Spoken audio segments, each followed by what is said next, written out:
Assalamualaikum warahmatullahi wabarakatuh. Kembali lagi di acara channel LDK Kendal TV. Kali ini kita menghadirkan narasumber kita, Dr. Sutriyono dari Sekretaris LDK Bengkulu. Kali ini pemateri kita dengan Dr. Sutriyono, Sekretaris LDK Bengkulu. Apa kabar Ustadz? Alhamdulillah. Alhamdulillah. Assalamualaikum. Waalaikumsalam warahmatullahi wabarakatuh. Ustadz, hari ini kita sudah melaksanakan acara Rakornas kedua Lembaga Dakwah Komunitas. Kita kali ini Ustadz, bagaimana Ustadz perjalanan mengikuti Rakornas kedua ini? Dari perjalanan Ustadz ini lumayan jauh, menyeberang antara Pulau Bengkulu sampai ke Semarang ini. Bagaimana Ustadz perjalanan kali ini? Baik, terima kasih moderator Ustadz Hasmin yang juga sebagai Ketua LDK PWM Sumatera Selatan atau Palembang Wongkito. Pemirsa Kendal TV dan LDK semuanya di seluruh Indonesia, perkenalkan saya Sutriyono.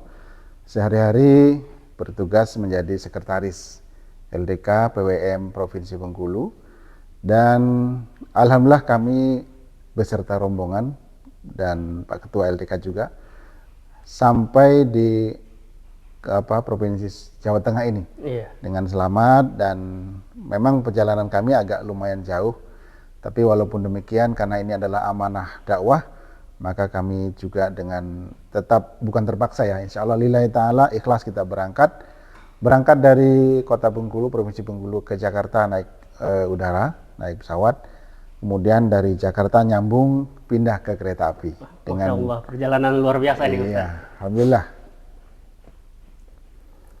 Dan bagaimana Ustadz setelah acara Rakornas ini, perjalanan begitu melelahkan, dari jangan sampai kita Rakornas ini tidak menghasilkan apa-apa. Bagaimana pendapat Ustadz setelah Rakornas ini buat LDK yang berada di Bengkulu, apa yang akan bisa kita terapkan di hasil Rakornas kedua ini untuk LDK Bengkulu Ustadz? Baik, jadi kami berangkat dari Provinsi Bengkulu menghadiri Rakornas ini tentu dengan harapan yang apa sih yang akan bisa kita terapkan di Provinsi Bengkulu khususnya. Dan tentunya kami juga sangat berbahagia dan senang karena sudah sampai di sini. Dan malam tadi kita sama-sama menyaksikan bagaimana proses pembukaan yang luar biasa. Tentunya ada kabar gembira bagi kita semuanya bahwa banyak support yang telah diberikan oleh berbagai pihak untuk kemajuan LDK ini. Tentunya hal ini pun tentu menjadi penyemangat bagi kawan-kawan kita di LDK. Tidak hanya di Bengkulu, tapi juga semua di Indonesia.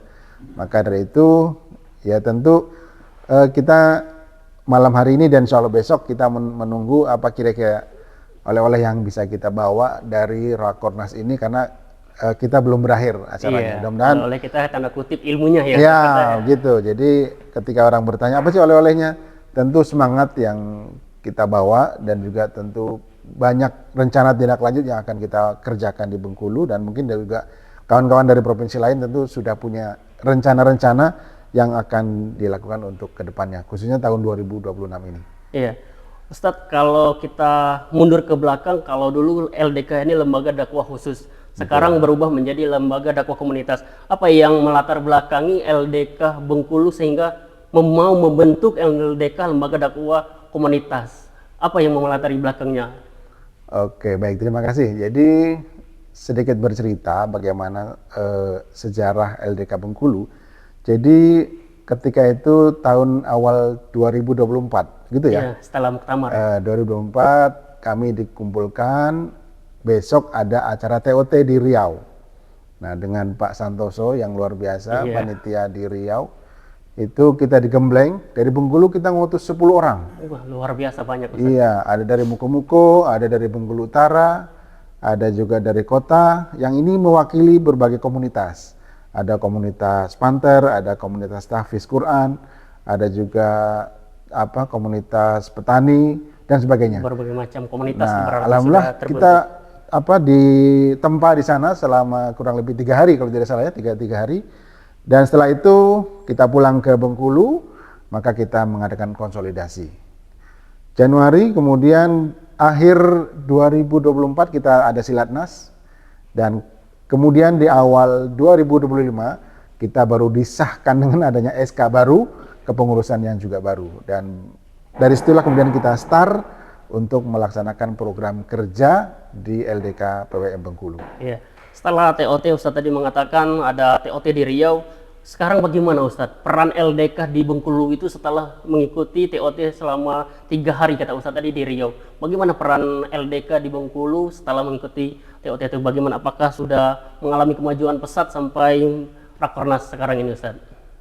Oke, baik. Jadi terkait kemajuan insya Allah sudah lumayan berkembang, karena begini, untuk mengukur tingkat kemajuan itu kan dalam berbagai aspek. Nah, salah satunya kita dari sisi SDM itu alhamdulillah kita sudah terpenuhi. Artinya untuk melaksanakan program itu ada orangnya. Iya. Dan alhamdulillah kita di Bengkulu sudah ada pengurusnya. Program kerja pun sudah kita susun.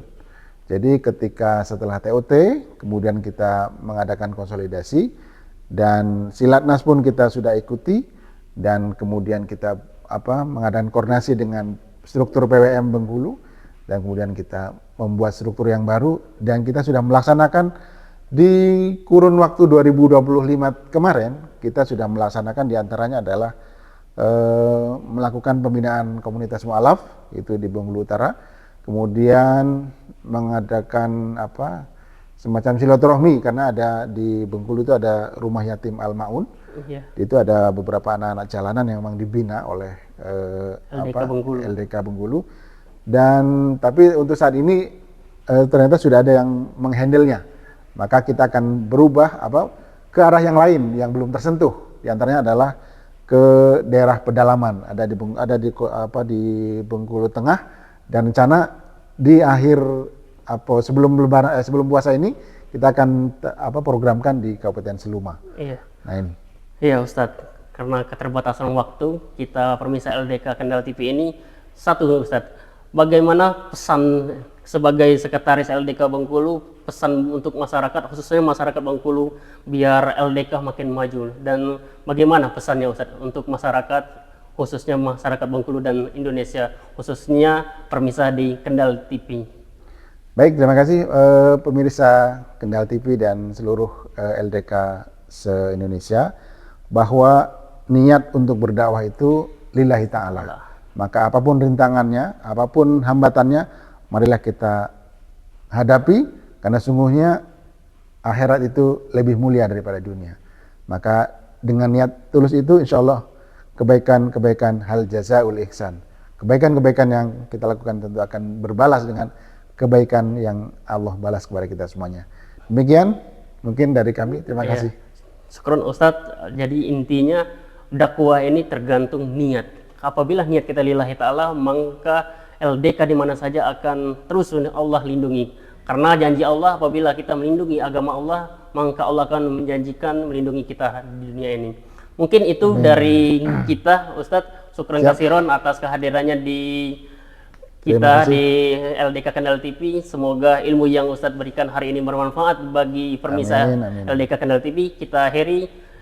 Subhanakallahumma rabbana wa bihamdika asyhadu an la ilaha illa anta astaghfiruka wa atubu ilaik. Assalamualaikum warahmatullahi wabarakatuh. Waalaikumsalam warahmatullahi wabarakatuh. Jangan lupa like and share LDK Kendal TV.